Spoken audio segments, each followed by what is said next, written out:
Be me, 29F, Masters in Sociology, freelancing as sensitivity consultant for an indie tabletop RPG, living in a studio apartment in a gentrifying neighborhood that hasn't quite gentrified yet. Walls are paper thin. I can hear my neighbor coughing up a lung every morning at 6 a.m. Bank account is hovering around 3 digits, mostly thanks to parental subsidies. Reparations for raising me in a heteronormative environment. I have a brother, Matt, 27M, the epitome of the default settings human male. We grew up in the same house, but turned out different species. Matt was always quiet, passive, obsessed with systems, logic, computers, and avoiding conflict. I was the firebrand, the truth teller. I knew from a young age that my purpose was to educate, even if the world and my family didn't want to hear it. The origin story of the divide. Matt is 14, I'm 16. He saves up all summer mowing lawns to buy parts for a gaming PC. I watch him hauling these boxes into the basement like he's building a shrine. He spends 3 days down there, no sunlight, just the glow of LEDs and the sound of fans whirring. I go down there to do laundry because Mum is tired. Typical weaponized incompetence forcing the daughter to labor. Matt is wearing a headset, shouting commands at a screen. Flank left, watch the mid. He looks so engaged, but it's for a violent, militaristic fantasy. I stand there watching him. He doesn't even notice me. The privilege of being able to tune out the world. I decide he needs a reality check. Wait until he goes to the bathroom. I walk over to the tower. It's humming, hot air blowing out the back. I see the intake fans on the front, sucking in air. I see a bottle of spray starch on the laundry shelf. I think about the military-industrial complex recruiting boys through games. I think about how he ignored me when I asked him to sign my petition for plastic-free cafeterias. I spray the starch directly into the intake fans. A lot of it. It's sticky, misty. The fans make a weird thwip-thwip noise as the blades get coated. I walk away. Later that night, I hear a scream from the basement. Smell of burning ozone wafts up through the vents. Dad runs down. Matt is crying. It just smoked. It just popped and turned off. Dad checks it out. Looks like the fan motor seized and the CPU cooked itself, son. Maybe it was a faulty part. Matt is devastated. Months of labor gone in a flash of heat. I sit at the kitchen table doing my homework, feeling a sense of grim satisfaction. I didn't break it. The system broke it. I just accelerated the entropy. I tell him later, maybe it's a sign, Matt. You were spending too much time in the Matrix anyway. Real life is out here. He just looks at me, eyes red and puffy, doesn't say a word. That was the first time I realized I could influence his path. I could be the guardrail keeping him from toxicity. High school years. I'm the president of the Student Alliance. Matt is a ghost. He rebuilds the PC eventually. Mum gives him a loan, of course, but he keeps the door locked now. He starts getting into coding. Black screens, green text, hours of typing. I bring my friends over for a study group. We were planning a protest against the dress code. Matt comes into the kitchen to get a soda. He's wearing a hoodie with some obscure anime character on it. My friend Jessica giggles. Is that a cartoon, Matt? Matt freezes. Deer in headlights. I sigh, loudly. Matt is still in his developmental phase. He uses 2D women to cope with his inability to talk to 3D ones. The whole table laughs. It's a witty observation, objectively true based on my reading of adolescent male psychology. Matt's face goes crimson. He puts the soda back in the fridge, walks out of the room without looking at us. Jessica whispers, "You're so hard on him." I shake my head. I'm the only one who's honest with him. If I don't shame the cringe out of him, the world will do it with fists. I'm protecting him. I genuinely believed that. I thought I was saving him from becoming an incel. I was the necessary friction in his life, college era. I go to a private liberal arts college in the Northeast, surrounded by like-minded intellectuals, finally people who speak my language. We spend nights drinking cheap wine and deconstructing the nuclear family. Matt stays local, community college for 2 years, then transfer to state. Computer science major. Boring, predictable, safe. I come home for the summer after my junior year. House feels different. Matt seems happier, suspicious. I find out why a week later. He brings a girl home, Sarah. She's tiny, soft-spoken, studies elementary education, wearing a sundress and baking cookies for my parents. Literally, she brought homemade cookies. It's like stepping into a 1950s sitcom. I watch them on the couch. Matt is showing her something on his laptop. She's leaning in, listening intently. Wow, you wrote that code? That's so smart, Matt. Validating him. Stroking the male ego. It's nauseating. I see the dynamic immediately. She's the submissive tradwife in training. He's the provider/genius. It's a power imbalance masquerading as romance. I decide I need to intervene, for her sake. Sisterhood is universal, after all. It takes a few weeks to find the opening. Matt goes out to pick up pizza. Sarah is in the kitchen helping Mum set the table. Mum goes to the restroom. It's just me and Sarah. I'm leaning against the counter, drinking an herbal tea. So, Sarah, I start, voice casual. How long have you been acting? She blinks, confused. Acting? Oh, I don't do theatre. I'm in education. I chuckle, a dry, knowing sound. No, I mean with Matt. The whole damsel routine, the oh wow you're so smart act, it must be exhausting. Her smile falters. I don't know what you mean. Matt is smart. I push off the counter and step closer, invading her personal space just a fraction. Dominance display? Look, I'm his sister. I know him. He needs to feel superior to function. He picks girls who are malleable, quiet, girls who won't challenge him. Sarah looks down at her hands. He's very sweet to me. That's the love-bombing phase, I say, dropping the terminology like a hammer. It's classic manipulation. He isolates you, makes you feel special, then slowly erodes your agency. I've seen him do it before. I hadn't. He'd never had a girlfriend. The theoretical framework predicted he would. Sarah's eyes tear up. He said I was the first girl he really connected with. Exactly, I say, voice dropping to a conspiratorial whisper. He's projecting a fantasy onto you. He doesn't love you, Sarah. He loves the control he has over you. You seem like a smart girl. Don't you want a partner who sees you as an equal, not a fan? I let that hang in the air. Mum comes back in. Sarah is silent for the rest of dinner. Matt tries to talk to her, touches her hand. She flinches. I see it. The seed of doubt has sprouted. 3 days later, Matt is lying on the living room floor staring at the ceiling. Sarah dumped him via text. Said she needs to work on her own independence. I walk past him eating a yogurt. She did you a favor, Matt. She wasn't intellectually stimulating enough for you anyway. You need someone who challenges you, not a cheerleader. He doesn't respond. He doesn't eat for 2 days. I tell myself it's a necessary growing pain. He'll thank me when he finds a high-value woman who respects herself. The basement years. I graduate. Magna cum laude. Thesis, the phallic symbolism of skyscrapers and the urban oppression of women. Job market is tough. Capitalism doesn't value critical thinkers. I move back home temporarily. Matt is still there. He graduated too, but he's not applying for jobs. He's working on a project. He's turned the basement into a server farm. Wires everywhere, multiple monitors, humming towers. He's always on Discord or Skype, talking to guys in Russia, India, Estonia. It sounds like gibberish. Hash rates, decentralized ledger, smart contracts, supply chain verification. He looks like a caveman, beard messy, wearing the same sweatpants. I start getting annoyed. I'm trying to write my memoir manifesto in the room upstairs, and I can hear the hum of his servers through the floor. It's a constant vibration invading my space. I go to Mum and Dad. He's exploiting you, I tell them. He's 24. He's using your electricity, your food, your internet to play pretend businessman. It's arrested development. Dad sighs. He says it's a startup, honey. He says it takes time. It's a delusion, Dad, and you're enabling it. If you love him, you'll make him pay rent. Real rent. Force him to interface with the economy. I push this angle for weeks.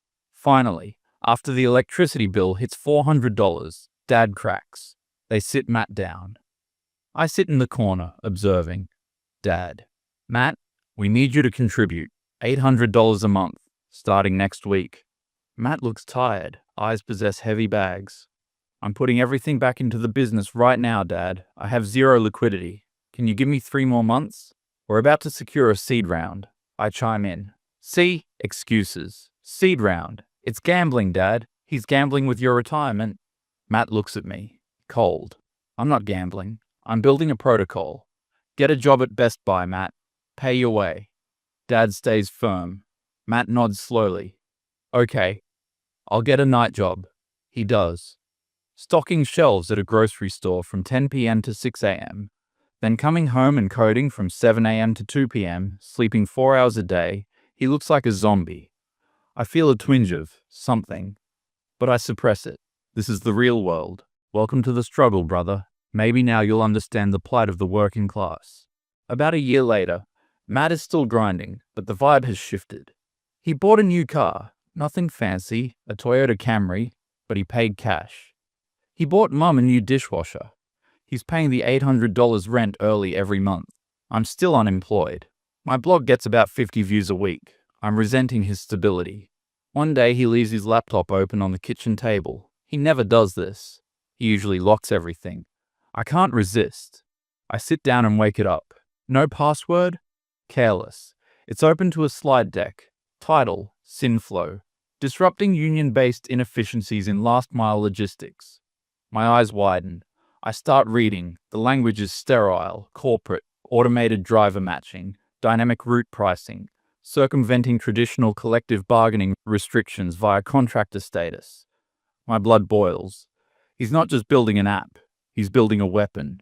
He's designing a system to make gig workers more exploitable. It's evil. Pure. Distilled. Neoliberal evil. I feel a moral imperative rising in my chest. This is my moment. I can't let this happen. I take out my phone, snap photos of the slides, especially the ones about labor cost reduction and union avoidance strategies. I wait until he goes to work that night. I open Twitter. I have about 2,000 followers. I start the thread. My own brother is currently building a tech platform designed to destroy labor unions. I found his pitch deck. This is what domestic fascism looks like. I upload the photos. I tag the local Teamsters union. I tag several prominent socialist podcasters. I tag the venture capital firms listed in his email drafts. I hit send. Dopamine rush instantly. Within an hour, it has 500 retweets. People are furious. Name and shame. Who is this guy? Find his address. I don't dox the address. I live there too, but I dox his LinkedIn. Matthew Smith, founder of Sinflow. Tell him what you think of class traders. I go to sleep feeling like a warrior. I spoke truth to power, even if the power was my brother. Next morning, I wake up to shouting downstairs. It's Matt. He never shouts. I go down in my bathrobe, holding my phone like a shield. Matt is pacing the living room. Dad is looking at a printed email. Matt sees me. He stops pacing. He looks. Scary. Not violent, but intense. Vibrating with rage. Did you post this? He holds up his phone. It's my tweet, now at 15K retweets. I expose the truth, I say, keeping my voice steady. You're planning to hurt workers, Matt. I couldn't stay silent.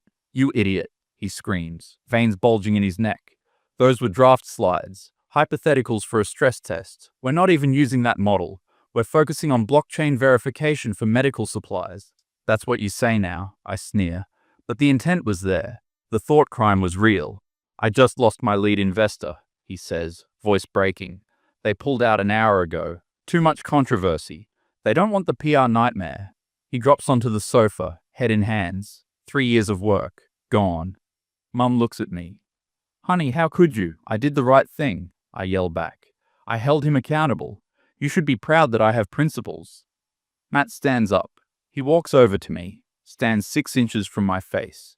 You have always hated me, he whispers. You hated me when I was happy. You hated me when I was sad. You hated me when I had nothing, and you hate me because I tried to build something. I don't hate you, I say, trembling slightly. I hate what you represent. No, he says. You just hate yourself, and you need everyone else to be as miserable as you are. He turns around. I'm leaving. He goes downstairs. Pack a bag. Takes his hard drives. Leaves the desktop, leaves the furniture, walks out the front door, doesn't look back. Mum is crying. Dad is staring at the floor. I stand there, heart pounding. I check Twitter. My notifications are broken. So much validation. Queen behavior. It takes courage to call out family. I scroll through the praise, blocking out the sound of my mother weeping. I won. I stopped the machine. The house is quiet after that. Matt blocks us all. Phone numbers changed. Email bounces back. Socials deleted. I move into his old room in the basement. Better insulation. I try to keep the momentum going. Start a Substack about family abolition. It flops. Activism burnout is real. The internet moves on. Nobody cares about the union-busting brother story a month later. I'm just another angry voice in the void. Dad retires. Money gets tight. They sell the house. Move to a condo in Florida. They don't invite me. You're 27, honey. You need to fly. So I end up in this studio, working gig jobs, editing rulebooks for RPGs, selling vintage clothes on Depop, barely scraping by. I tell myself I'm living an authentic anti-capitalist lifestyle, but I miss air conditioning. I miss food that isn't pasta. Sometimes I wonder about Matt. I assume he's working IT somewhere, probably miserable. Probably realized I was right. I check for SynFlow occasionally. Website is a dead link. See, I saved him from failure. I saved the world from his toxic app. I am the hero. The discovery. Present day. It's a Tuesday, raining. I'm eating cold pizza for breakfast. Scrolling LinkedIn because I'm desperate for a diversity lead corporate gig. I see a post from TechCrunch. The unicorn of the year, how Logiquent, formerly SynFlow, just exited for $800 million. I freeze. Logiquent? I click the article. Lead image. It's Matt, but not the Matt I knew. He's 27 now. He's filled out. Wearing a black t-shirt and a blazer, hairstyled, clean-shaven, standing next to the CEO of a major logistics giant, shaking hands. I read the text, breath catching in my throat. Founder Matthew Smith pivoted the company 3 years ago after a public relations hiccup forced a rebrand, focused on securing medical supply chains in developing nations, sold 100% of equity, estimated personal net worth after taxes $450 million. $450 million. The room spins. I drop my phone, crack the screen. I pick it up, hands shaking uncontrollably. I read on. Matthew credits his wife, Sarah, for supporting him through the lean years. I scroll down. Photo of the couple. It's Sarah, the cookie baker, the one I saved. She looks incredible, wearing a gown that probably costs more than my student loans, smiling up at him, but now she's looking at a multi-millionaire. She's not a tradwife victim. She's a matriarch of an empire. She stuck by him, and I drove him away. I checked the date of the article, posted 2 hours ago. There's a launch party celebration tonight. In the city. My city. He's here. Panic sets in. I think about my rent. I think about my overdraft fees. I think about the fact that I am his flesh and blood. He can't just leave me behind. That money belongs to the family. I was the catalyst. If I hadn't leaked the slides, he wouldn't have pivoted. He wouldn't have found the medical niche. I saved the company. I made him. I convinced myself of this logic instantly. It's watertight. I deserve a finder's fee, at least 10%, $45 million. I could start a foundation. I could change the world.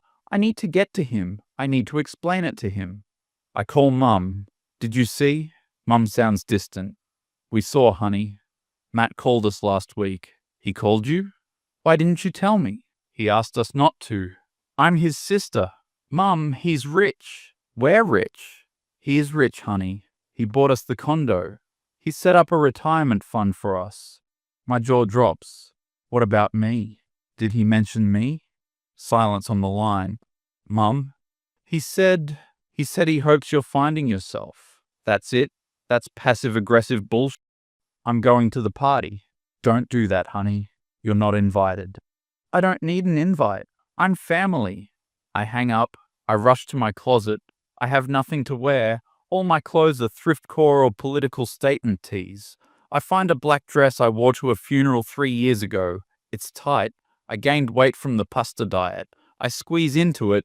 Zipper struggles but holds. Look in the mirror. Hair is frizzy. Haven't dyed the roots in months. I look manic. Perfect. I look fierce, I tell myself. I look like someone who disrupts spaces. I grab my bag, call an Uber, surge pricing, $45. I use the emergency credit card, ride across the city in silence, practicing my speech. Matt, I'm so proud. I knew you could do it. I pushed you because I saw your potential. Let's bury the hatchet. Also, I have some ideas for your charitable giving. Yeah, that sounds good. Magnanimous. Forgiving him for ignoring me. Arrive at the venue. It's a massive glass event space near the waterfront. Valet parking is full of Mercs and BMWs, red carpet out front. I march up to the velvet rope. Security guard is a mountain of a man. Invitation? I'm the founder's sister. Matthew Smith. I'm the guest of honor, basically. Guard looks at a tablet, scrolls. I don't see a sister on the list, ma'am. Check again. It's a mistake. I have the VVIP list right here. Parents are listed, no siblings. That's impossible. Call him out here. Tell him Anna is here. People are staring, people in suits and cocktail dresses. I see the judgment in their eyes. They see the boots. They see the frizzy hair. They see the poverty. Ma'am, you need to step aside. No, I'm going in. I try to duck under the rope. Guard grabs my arm, gentle but firm. Don't make this a scene, ma'am. Let me go. This is class warfare. I scream it. Old habits die hard. Then I see him through the glass doors. He's walking through the lobby, holding a microphone, just finished a speech. He looks powerful. Not toxic powerful, just confident. Sarah is next to him, holding a massive bouquet of flowers. He looks towards the door. He hears the commotion. He sees me. I stop struggling. Matt, I shout, my voice cracking. Matt, it's me. It's Sis. He locks eyes with me. I wait for the recognition. I wait for him to run over. I wait for the hug, for him to say, let her in. He stares at me for 3 seconds. His face is completely blank. No anger, no sadness, no triumph, just indifference.